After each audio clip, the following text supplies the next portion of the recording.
Real antivirus doesn't ask. And it definitely doesn't tell you to call a phone number. Come take a look at this. I want to show you something. These are actual screen caps from anti-malware / antivirus bogus software. Hey, need help removing this? Call this toll-free number. Ooh, Windows antivirus update available. Just go ahead and click this button to update now. Ooh, that looks very Windows-like. You may be infected. Go ahead and install this update to get, what, uninfected, right? Warning, your system may have found a virus. Please just call this number right now. Over on the Mac side, suspicious activity. Why don't you contact live technicians? No.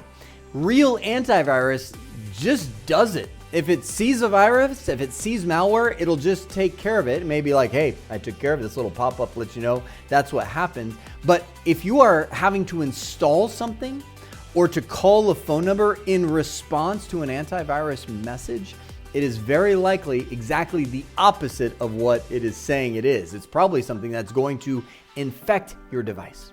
So if you get one of those pop-ups, and these are just a small sliver, it's one page of image results. If you get one of those pop-ups, just close it down. If they keep coming, just reboot your device, right? If they keep coming after that, contact us over at Veeya or whoever your technician is that can help take care of that, because you do have an infection and some anti-malware software can take care of it. Don't engage with those pop-ups is the key thing that I want to convey in this week's security tip.